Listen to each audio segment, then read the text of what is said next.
नमस्कार साथियों। आज के इस वीडियो में हम सिंधु सभ्यता का नगर नियोजन, सिंधु सभ्यता की लिपि और सिंधु सभ्यता के नष्ट होने के कारण पढ़ेंगे।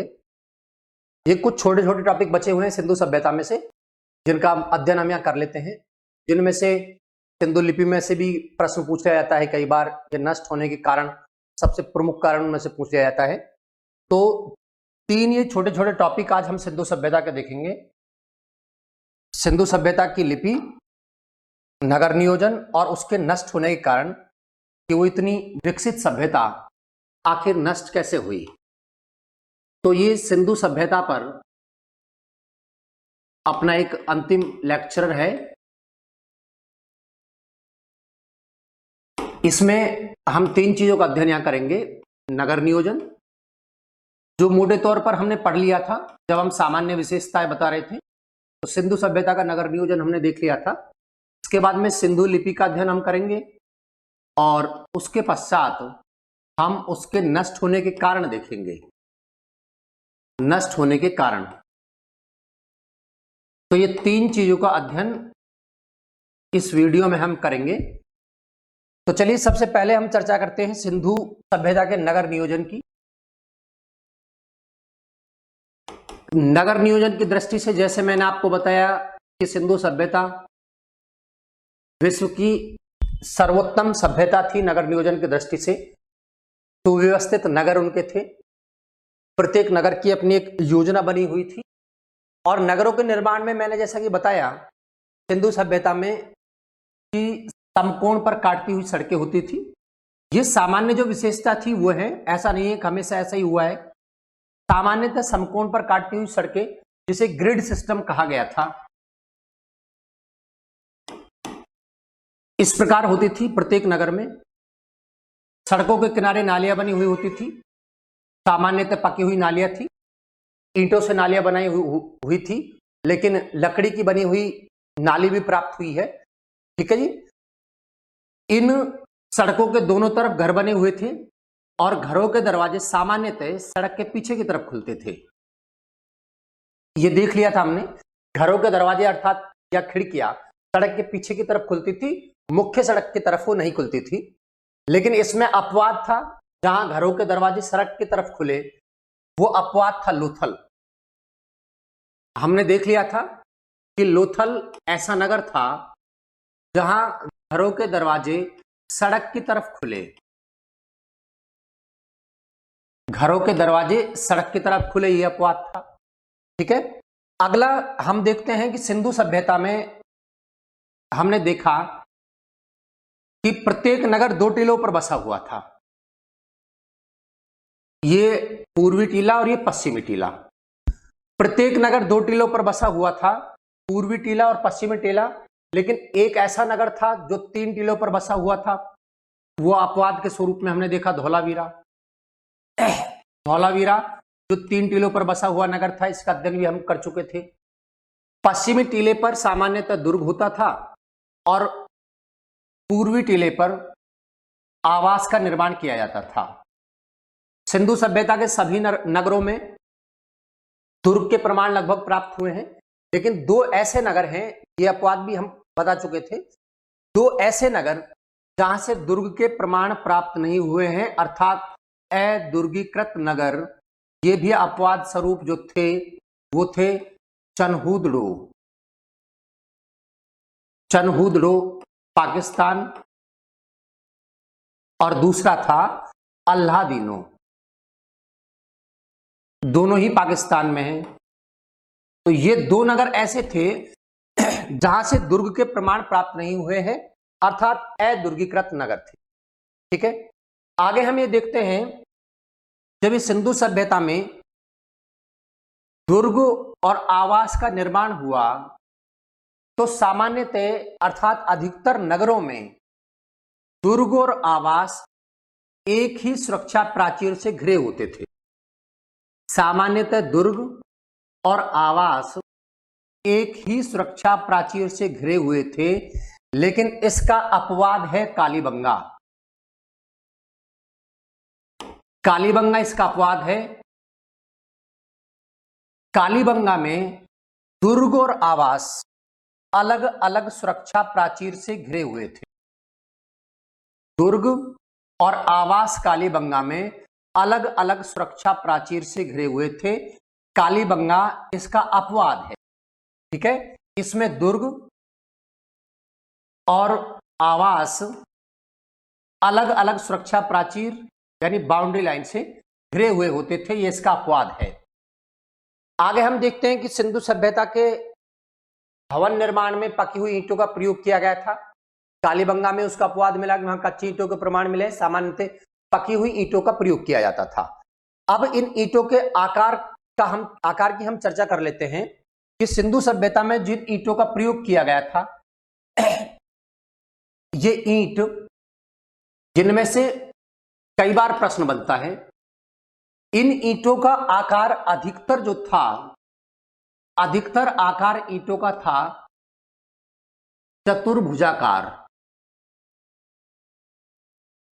चतुर्भुजाकार ईंट थी। लेकिन जब कोने पर ईंट लगाई जाती थी तो कोने पर ईंट लगाने के लिए अंग्रेजी की एल आकार की ईंटों का प्रयोग सिंधु सभ्यता के लोग करते थे। तो ये दो बातें हुई, सामान्यतः सिंधु सभ्यता के लोग पकी हुई ईंटों का प्रयोग करते थे, कच्ची ईंटों का प्रयोग किया गया है तो अपवाद है, और वो अपवाद हमने पढ़ लिया था, कालीबंगा है। ईंटों का आकार अधिकतर चतुर्भुजाकार हुआ है, और अगर कोने पर ईंट लगानी है तो अंग्रेजी के एल आकार की ईंट का प्रयोग कर रहे थे। इसके साथ साथ हम ये देखते हैं कि सिंधु सभ्यता से प्राप्त ईंटों की लंबाई, चौड़ाई और ऊंचाई का अनुपात क्या था, ये इंपॉर्टेंट है और कई बार प्रश्नों में पूछा गया है। सिंधु सभ्यता की ईंटों की लंबाई, चौड़ाई और ऊंचाई का अनुपात था 4:2:1, ठीक है।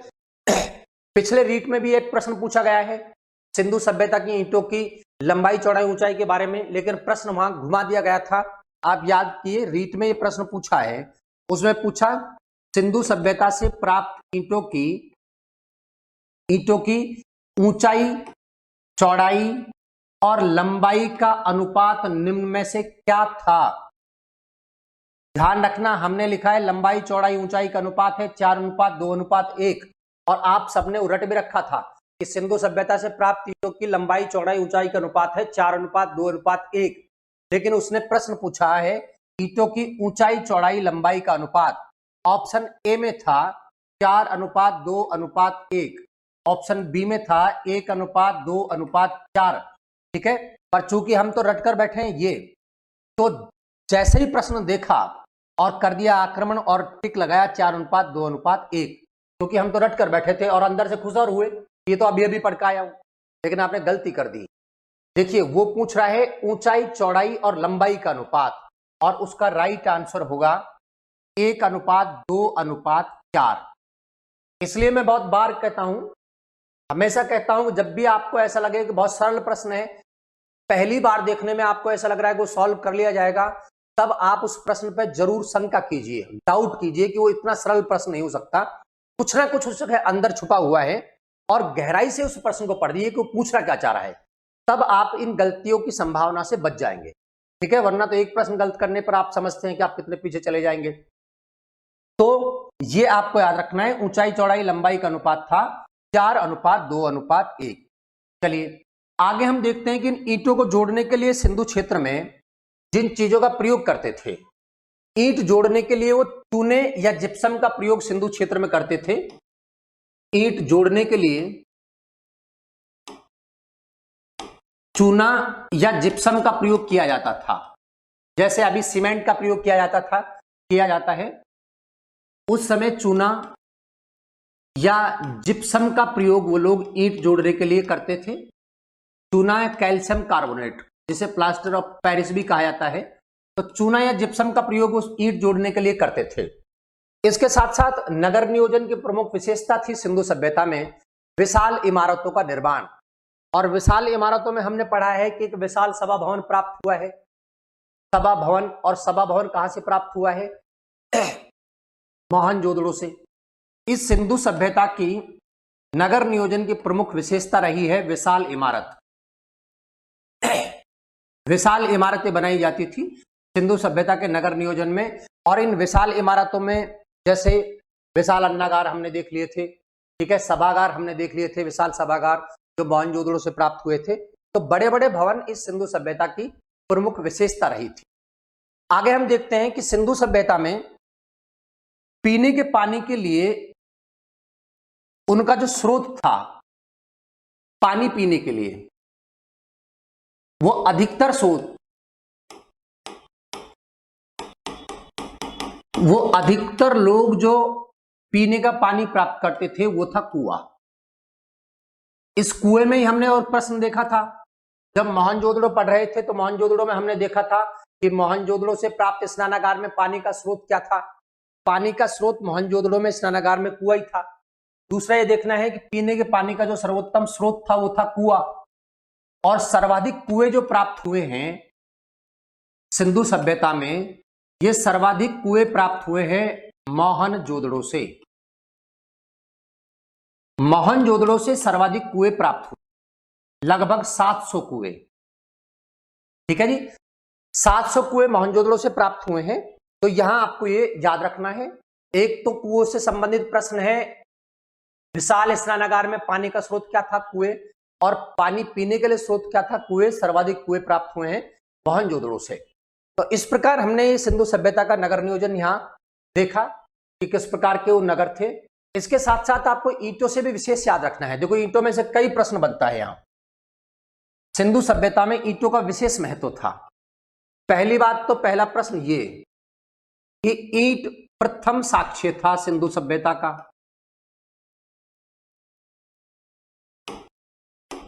पहला प्रश्न ये। दूसरा प्रश्न जो बने ईंटों पर, वो प्रश्न ये पूछा गया है, सिंधु सभ्यता का मानक पैमाना। ये सीटेट में पूछा गया प्रश्न है। सिंधु सभ्यता का मानक पैमाना निम्न में से क्या था। ऑप्शन ए में है ईंट, ऑप्शन बी में है लिपि, ऑप्शन सी में है मुद्रा, और ऑप्शन डी में है मोहर। तब आपको याद रखना है सिंधु सभ्यता का मानक पैमाना यानी स्टैंडर्ड यूरो जो था वो ईंट था। और ईंट इसलिए कि समस्त सिंधु क्षेत्र में जो ईंटों का आकार है वो लंबाई चौड़ाई ऊंचाई का अनुपात 4:2:1 ही रहा। अपवाद ऐसा नहीं है कि यही मिली है, अपवाद भी था, लेकिन अधिकतर ईंटों की लंबाई चौड़ाई ऊंचाई का अनुपात 1 था। अर्थात समस्त सिंधु क्षेत्र में ईंट का आकार लगभग समान रहा, इसलिए उसे मानक पैमाने के रूप में स्थापित किया गया। और सिंधु सभ्यता का मानक पैमाना था ईंट। ठीक है, तो दो ये महत्वपूर्ण प्रश्न है। तीसरा जो है वो सामान्यतः आपको याद रखना है कि सिंधु सभ्यता में पकी हुई ईंटों का प्रयोग किया गया था। अलंकृत ईंट और दूसरी वक्राकार यानी टेढ़ी मेढ़ी ईंट, ये भी प्रश्न पूछे हैं। अलंकृत ईंटों के जो प्रमाण प्राप्त हुए हैं, मैंने बताया था अपन ने जब कालीबंगा पढ़ा, तो अलंकृत ईंटें प्राप्त हुई है कालीबंगा से। अलंकृत ईंट का मतलब उन पर चित्रकारी की हुई थी, और वक्राकार यानी टेढ़ी मेढ़ी ईंट प्राप्त हुई है चरकुदलों से। तो इस प्रकार ये ईंट में से मुख्य प्रश्न बनते हैं। तो ये हुआ सिंधु सभ्यता का नगर नियोजन, और नगर नियोजन में आपको यही मुख्यतः याद रखना है, सिंधु सभ्यता के ईंट में से प्रश्न ज्यादातर पूछे गए हैं, ईंटों का प्रथम साक्ष्य के रूप में या उनका आकार। आगे हम अध्ययन करते हैं सिंधु लिपि का। सिंधु लिपि जो उनकी मुद्रा या मोहर या फिर अभिलेख से प्राप्त हुई। मुद्रा पर उनके लेख मिले, मोहर पर उनके लेख मिले, या फिर अभिलेख भी पत्थर पर लिखे हुए भी लेख उनके प्राप्त हुए हैं। जैसे सबसे बड़ा अभिलेख सिंधु लिपि का प्राप्त हुआ है वो प्राप्त हुआ है धौलावीरा से। ठीक है, तो मुद्रा मोहर और अभिलेखों से उनके लेख प्राप्त हुए, लेकिन दुर्भाग्य से सिंधु लिपि को अभी तक पढ़ा नहीं जा सका। अभी भी इतिहासकार विद्वान लोग उसे पढ़ने की कोशिश कर रहे हैं, लेकिन उसे अभी तक पढ़ने में सफलता प्राप्त नहीं हुई है। इसमें हम देखते हैं, सिंधु लिपि की चर्चा करें तो सिंधु लिपि को भाव चित्रात्मक लिपि कहा जाता है। सिंधु सभ्यता के द्रविड़ लोगों ने अपनी भावनाओं को चित्रों के माध्यम से व्यक्त किया, इसलिए उस लिपि को भाव चित्रात्मक कहा गया। समस्त चित्रों में उन्होंने लगभग 400 अक्षरों का प्रयोग किया है। और जो मूल चिन्ह उनके हैं वो 64 माने गए हैं। ठीक है, इस लिपि को लिखने का तरीका भी अलग था। सर्पिलाकार लिपि थी जिसको इधर से शुरू करते थे, दाहिनी तरफ से फिर बाईं तरफ आते थे। तो इस तरीके से इस लिपि का हम यहाँ अध्ययन करेंगे। सिंधु लिपि में सबसे पहले देखते हैं कि सिंधु लिपि की खोज कब हुई, यानी प्रथम प्रमाण कब प्राप्त हुए इस लिपि के। और प्रथम प्रमाण प्राप्त हुआ 1853 ईस्वी में कनिंघम को।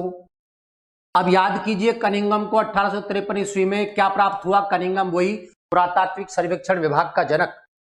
1853 ईस्वी में कनिंघम को हड़प्पा से एक वृषभ की मोहर प्राप्त हुई, उस पर कुछ लेख लिखे हुए थे, लेकिन कनिंघम उस लेख को समझने में असफल रहा। उसे यही समझ में नहीं आया कि वो लिपि इस सभ्यता की भी लिपि है। ठीक है, तो यहां हम याद रखेंगे 1853 ईस्वी में उस लिपि को खोजा गया। इस लिपि को जिस नाम से संबोधित किया गया वो है भाव चित्रात्मक लिपि। भाव चित्रात्मक लिपि, जिसे कहा गया है पैक्टोग्राफ, अर्थात उन्होंने अपनी भावनाएं चित्रों के माध्यम से व्यक्त की है। पैक्टोग्राफ, ग्राफ का मतलब आप चित्र समझना, पैक्टोग्राफ यानी भाव चित्रात्मक लिपि। ठीक है, इस लिपि में जो लिखने का तरीका था वो हम इधर देखेंगे। इस लिपि को लिखने का तरीका था दाएं से बाएं, फिर बाएं से दाएं, फिर दाएं से बाएं और फिर बाएं से दाएं, अर्थात सर्पिलाकार। सर्पिलाकार विधि से यह लिपि लिखी जाती थी, जिसे कहा गया था गोमुत्रिका विधि या बूस्ट्रोफिदन। ठीक है जी, ये लिपि दाएं से बाएं, दाएं से बाएं तथा बाएं से दाएं लिखी जाती थी। इस तरीके से इधर से इधर और इधर से इधर, और बाएं से दाएं, बाएं से दाएं, अर्थात सर्पिलाकार। सर्पिलाकार विधि से लिखी जाती थी और इसलिए इसका लिखने का जो तरीका था, लिखने का तरीका, उसे कहा गया, लिखने का तरीका इस विधि का जो था वो था गोमुत्रिका विधि। गोमुत्रिका विधि, जिसे कहा गया बूस्ट्रोफेदन। ठीक है, लिखने का तरीका था गोमुत्रिका अर्थात बूस्ट्रोपेदन, और लिपि का नाम था भाव चित्रात्मक अर्थात पैक्टोग्राफ। सर्पिलाकार लिखी जाती थी, जिसे कहा गया है गोमुत्रिका विधि या बूस्ट्रोफेदन। अब जब अध्ययन के पश्चात इतिहासकारों ने निश्चित निर्णय किया कि लगभग इस लिपि में जिन अक्षरों का प्रयोग किया गया या जिन चिन्हों का प्रयोग किया गया, वो मूल चिन्ह जो थे इस लिपि में, वो मूल चिन्ह थे, मूल चिन्ह इस लिपि के थे 64। सिंधु लिपि के मूल चिन्ह है 64 और अक्षर जितने थे लगभग वो थे 400। सिंधु लिपि में मूल चिन्ह 64 और लगभग 400 अक्षरों का प्रयोग सिंधु लिपि में किया गया है। ठीक है, इस लिपि में सर्वाधिक बार यानी सर्वाधिक जिस चिन्ह का प्रयोग किया गया है वो अंग्रेजी के यू आकार का अक्षर है। समस्त सिंधु लिपि में अंग्रेजी के यू आकार के अक्षर का सर्वाधिक प्रयोग किया गया है। सर्वाधिक प्रयोग लिपि में जिस अक्षर का किया गया है वो है अंग्रेजी के यू आकार का अक्षर। इस चिन्ह का सर्वाधिक बार प्रयोग किया गया है। ठीक है, इस लिपि में बहुत सारे चित्र बने हैं, अर्थात उन्होंने अपनी भावनाओं चित्रों के माध्यम से व्यक्त की है समस्त क्रियाकलाप। तो इस लिपि में सर्वाधिक चित्र जिसका बना, ये भी इंपॉर्टेंट है, आपको याद रखना है। सर्वाधिक चित्रित जो किया गया है, सर्वाधिक चित्र वो बना है मछली का। तो आपको ये यहां याद रखना है, सर्वाधिक प्रयोग जिस अक्षर का चिन्ह का किया गया वो है अंग्रेजी के यू आकार का अक्षर, और सर्वाधिक चित्र जिसका बना वो है मछली। ठीक है, ये क्लियर हुआ यहां तक। लेकिन इस लिपि को मैंने कहा पहले भी, पढ़ने में अभी तक सफलता प्राप्त नहीं हुई है। फिर भी कुछ इतिहासकार जैसे रेवरेंड और हैरस ऐसे इतिहासकार हैं, रेवरेंड हैरस, जो ये कहते हैं कि हमने इस लिपि को पढ़ने में सफलता प्राप्त की है, उसे तमिल भाषा में अनुवादित भी कर लिया है तथा बाईं से दाईं तरफ उसे पढ़ने में भी सफलता प्राप्त कर ली है, लेकिन इनके इन मतों को प्रमाणिकता प्राप्त नहीं हुई है। इस प्रकार आज भी सिंधु लिपि को पढ़ने में सफलता प्राप्त नहीं हुई, अर्थात वो अपठित है। इतिहासकार लिखते हैं कि सिंधु लिपि का इतिहास अभी केवल अनुमान पर आधारित है और उत्खनन में प्राप्त सामग्री के आधार पर आधारित है। जिस दिन उनकी लिपि पढ़ ली गई, हो सकता है सिंधु सभ्यता का इतिहास कुछ और ही लिखा जाए। ठीक है, तो ये हुई सिंधु लिपि, जिसे हमें आपको याद रखना है यहाँ पर। और यह याद रखना है कि सबसे पहले जो खोज हुई वो 1853 ईस्वी में हुई। ये सिंधु लिपि में आपको याद रखना है। खोज 1853 में कनिंघम ने की। नाम है इसका भाव चित्रात्मक, जिसको पैक्टाग्राफ कहा गया था। सर्पिलाकार लिखी जाती थी, दाएं से बाएं, बाएं से दाएं, सर्पिलाकार, जिसे नाम दिया गया था गोमूत्रिका विधि या बूस्ट्रोफिदन। मूल चिन्ह है इस लिपि में 64 और लगभग 400 अक्षरों का प्रयोग इस लिपि में किया गया था। ठीक है, आगे हम देखते हैं कि सर्वाधिक प्रयोग अंग्रेजी के यू आकार के अक्षर का किया गया और सर्वाधिक चित्र मछली का बना। तो ये हुई सिंधु लिपि। अब आगे हम अध्ययन करेंगे। यहाँ सिंधु लिपि में से इंपॉर्टेंट प्रश्न कई बार बन जाते हैं। तो ये इस प्रकार से सिंधु लिपि का अध्ययन हमने किया और इस सभ्यता का अंतिम पॉइंट टॉपिक अब हम यहाँ पढ़ेंगे कि इतनी महान सभ्यता जो लगभग 1200 साल तक अस्तित्व में रही, वो सभ्यता नष्ट कैसे हो गई। तो अंतिम टॉपिक इस सभ्यता का पढ़ेंगे, नष्ट होने के कारण।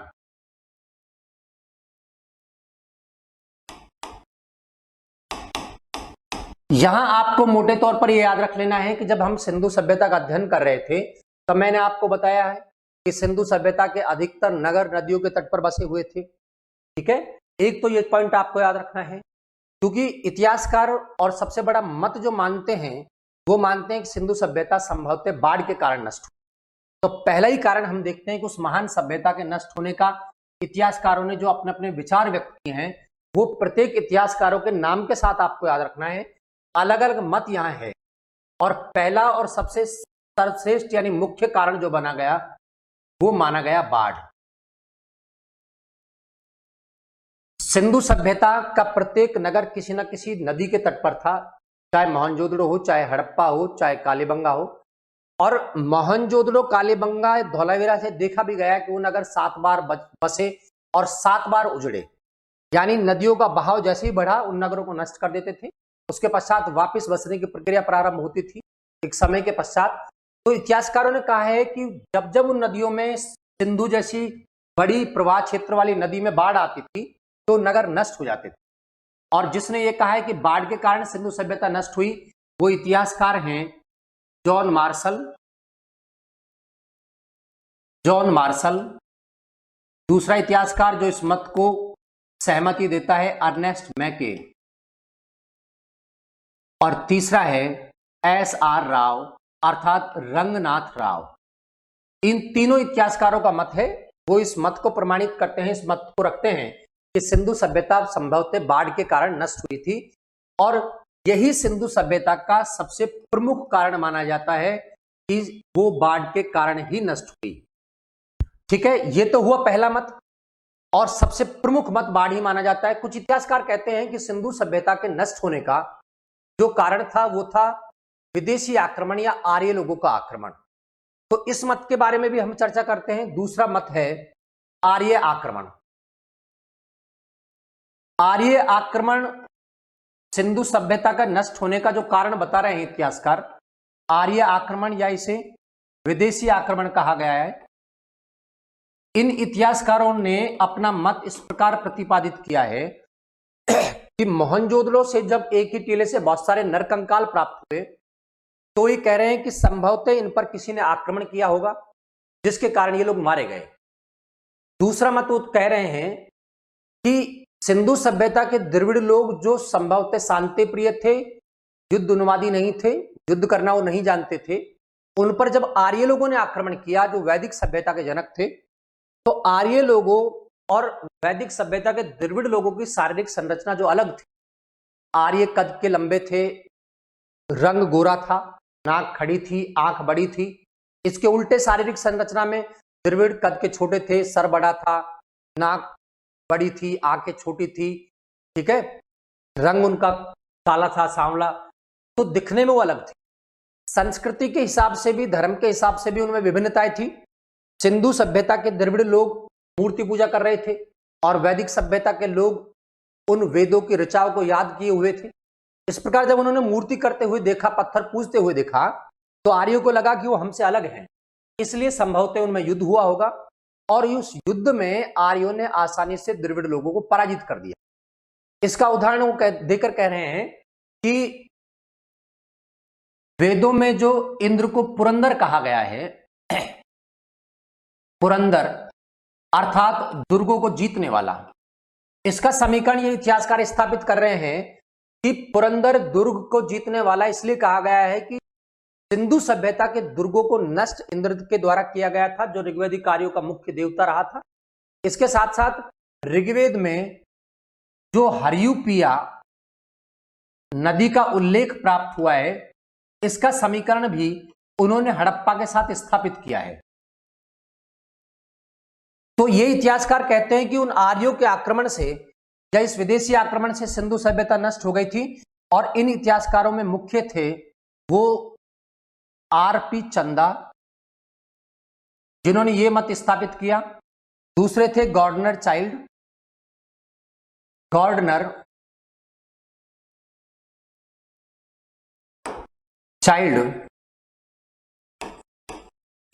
मार्टिमर व्हीलर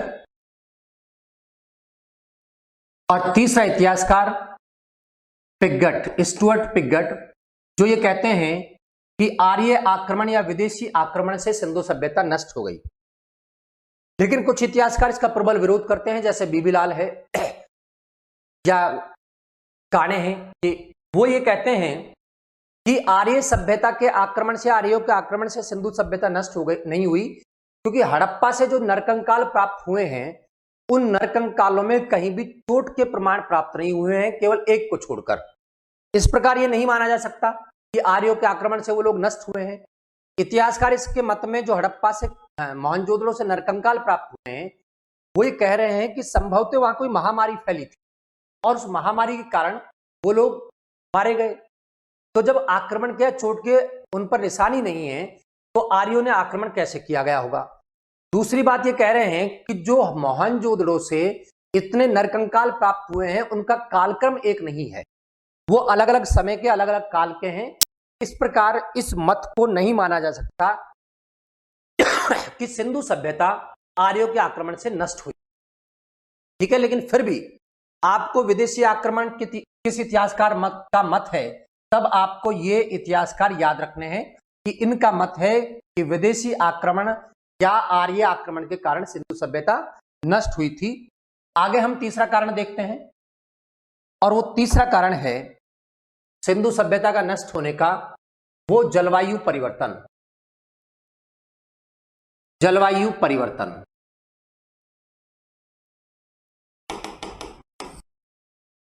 यहां ये जो मत स्थापित किया, ये मत है ऑरेल स्टाइन का, जो ये कह रहे हैं कि सिंधु सभ्यता जलवायु परिवर्तन के कारण नष्ट हुई। इसमें वो तर्क दे रहे हैं कि सिंधु सभ्यता में पकी हुई ईंटों का प्रयोग किया जा रहा था और ईंट पकाने के लिए ईंट भट्टे रहे होंगे। ईंट भट्टों में बड़ी मात्रा में पेड़ों को काटा गया था ईंट पकाने के लिए, और जब बड़ी मात्रा में पेड़ों को काटा गया तो बारिश में कमी आई, प्लस जो क्षेत्र हरे भरे थे वहां नदियों ने अपना रास्ता जब बदला तो वो क्षेत्र हरे भरे रेगिस्तान के रूप में परिवर्तित हुए। और इस जलवायु परिवर्तन के कारण, नदियों के बहाव में परिवर्तन के कारण सिंधु सभ्यता नष्ट हुई। और जलवायु परिवर्तन, जिसे क्लाइमेट चेंज कहा गया, अभी भी हम सब देख सकते हैं कि क्लाइमेट चेंज के कारण अगर पृथ्वी का टेम्परेचर लगातार ऐसे ही बढ़ता रहा तो फिर उत्तरी और दक्षिण ध्रुव की बर्फ पिघलेगी और समुद्र तटीय नगर या महानगर डूबने की संभावना उनकी है। तो जलवायु परिवर्तन के कारण जैसे जैसे पृथ्वी का टेम्परेचर आज भी बढ़ेगा, वैसे ही अभी भी जल प्रलय, जिसके कारण संभवतः सिंधु सभ्यता भी नष्ट हुई। तो इसी प्रकार मानव सभ्यता के अभी भी नष्ट होने के कारण हो सकते हैं ये जलवायु परिवर्तन के संकेत, क्लाइमेट चेंज के संकेत। इसलिए संपूर्ण विश्व का ध्यान अभी भी है कि बढ़ते हुए टेम्परेचर को पृथ्वी को रोका जाए, क्योंकि हम भी इतना उत्सर्जन कर रहे हैं कार्बन डाइऑक्साइड का या ऐसी गैसों का जो पर्यावरण के लिए हानिकारक है। तो ये हुआ जलवायु परिवर्तन। अगला कारण हम देखते हैं सिंधु सभ्यता का नष्ट होने का, वह है नदियों के मार्ग में परिवर्तन। नदियों के मार्ग में परिवर्तन।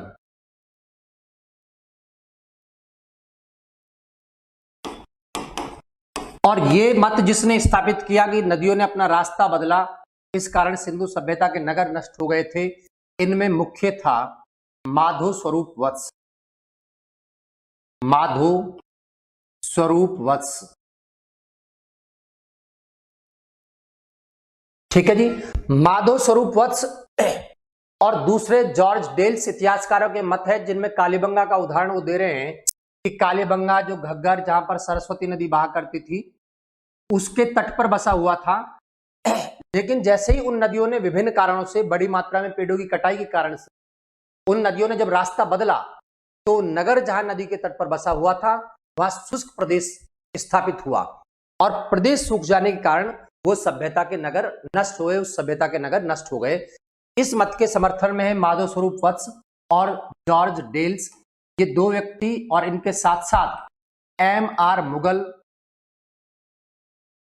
मुगल और डी.पी. अग्रवाल। इन इतिहासकारों का मत है कि सिंधु सभ्यता का नष्ट होने में मुख्य कारण जो रहा है वह है नदियों के मार्ग में परिवर्तन, कि नदियों ने जैसा जैसा अपना रास्ता बदला, क्योंकि उन सभ्यता का आधार ही नदी थी, पूरी व्यवस्था का आधार नदी थी, तो नदियों के रास्ते परिवर्तन कार्य होने के कारण सिंधु सभ्यता के नगर नष्ट हुए थे। ठीक है, आगे हम देखते हैं इस सभ्यता के नष्ट होने का कारण, और वो कारण जो माना प्राकृतिक संसाधनों का अति दोहन। प्राकृतिक संसाधनों का अति दोहन, और ये हमेशा से मानव सभ्यता को नष्ट करने का कारण बन सकता है। ठीक है, प्राकृतिक संसाधनों के अति दोहन के कारण वो सभ्यता नष्ट हुई। हमने पहले भी चर्चा की कि उस सभ्यता में जब व्यक्ति स्वार्थी हुआ और अपने स्वार्थ की पूर्ति के लिए उन्हें बड़ी मात्रा में ईंट भट्टे लगाए या बड़े उद्योग स्थापित किए या सिंचाई की सुविधा बढ़ाने के लिए या फिर उपजाऊपन बढ़ाने के लिए उन्होंने प्रकृति के साथ छेड़खानी की, और जिसके कारण अति दोहन के कारण वो सभ्यता नष्ट हुई। जहां का भी हरा भरा क्षेत्र था, जहां का भी नदियों का बहाव था, वो क्षेत्र रेगिस्तान में परिवर्तित हुए, और कालीबंगा इसका प्रमाण है। आज भी अति दोहन के कारण, चूंकि हम जानते हैं कि प्रकृति के पास एक निश्चित मात्रा में संसाधन है, चाहे वो पेट्रोल हो, चाहे डीजल हो, चाहे कोयला हो, इस समस्त एक निश्चित मात्रा में है, और अगर प्रकृति का अति दोहन हमने किया तो अभी भी मानव सभ्यता संकट में पड़ सकती है। गांधी ने कहा था कि प्रकृति समस्त व्यक्तियों की आवश्यकता तो पूरी कर सकती है, लेकिन एक भी व्यक्ति अगर लालची हो गया तो उसके लालच को पूरा नहीं कर पाएगी। और इसी कारण सिंधु सभ्यता के लोग जब लालची हुए तो उन्होंने प्रकृति के संसाधनों का अति दोहन किया और सभ्यता नष्ट हो गई थी। ये यहाँ इतिहासकार का कहना है, और इस मत को मानने वाले जो इतिहासकार है वो हैं फेरी सर्विस और बी.के. थापर, बालकृष्ण थापर। ये कहते हैं प्राकृतिक संसाधनों के अति दोहन के कारण वो सभ्यता नष्ट हुई। और अंतिम कारण जो माना जाता है सभ्यता का, वो इतिहासकारों ने माना कि संभवतः कोई महामारी उस सभ्यता में आई होगी और इस महामारी के कारण वो सभ्यता नष्ट हो गई। जैसे मोहनजोदड़ो से मलेरिया के प्रमाण प्राप्त हुए। ठीक है, महामारी का कारण जो स्थापित कर रहे हैं वो है कैनेडी। ये इतिहासकार मानता है कि संभवतः सिंधु सभ्यता महामारी के कारण नष्ट हुई। तो इस प्रकार हमने देखा ये सिंधु सभ्यता के नष्ट होने के कारण, सबसे प्रमुख कारण इनको आप में मानना है। नष्ट होने के कारण हमने देखे, सबसे प्रमुख कारण जो था आपको याद रखना है। हमने मुख्य कारण पढ़ लिए हैं, बाढ़ है या विदेशी आक्रमण या आर्य आक्रमण है, जलवायु परिवर्तन है। विभिन्न कारणों में से जब आपको पूछा जाए सिंधु सभ्यता का नष्ट होने का सबसे प्रमुख कारण क्या था, और उसमें ऑप्शन में आएगा बाढ़, आर्य आक्रमण, जलवायु परिवर्तन। ठीक है, तो इन सब कारणों में से सबसे प्रमुख कारण है, ध्यान से उसे पढ़ना। सबसे प्रमुख कारण अगर पूछ रहा है, सर्व प्रमुख कारण पूछ रहा है, तो वो फिर बाढ़ है। और इस मत को देने वाले इतिहासकार थे जॉन मार्शल, अर्नेस्ट मैके और रंगनाथ राव। ठीक है, फिर अलग अलग इतिहासकारों के बारे में सीधे सीधे पूछ लेते हैं कि विदेशी आक्रमण सिंधु सभ्यता का नष्ट होने का कारण निम्न में से किस इतिहासकार ने बताया। तो इस प्रकार आपको ये याद रखना है, ये हुआ सिंधु सभ्यता का नष्ट होने के कारण। ये इतनी विकसित और महान सभ्यता, क्षेत्रफल की दृष्टि से दुनिया की सबसे बड़ी सभ्यता, लगभग 1500 ईसा पूर्व में नष्ट हुई और उसके पश्चात स्थापित होने वाली सभ्यता थी आर्यों की सभ्यता, जिसे वैदिक सभ्यता के नाम से जाना गया। तो ये हुई हमारी सिंधु सभ्यता। इसके पश्चात हम सिंधु सभ्यता के महत्वपूर्ण प्रश्न सॉल्व करवाएंगे आपको, तो और उसके पश्चात हम वैदिक सभ्यता का अध्ययन करवाएंगे। आज के लिए इतना ही। थैंक यू, धन्यवाद।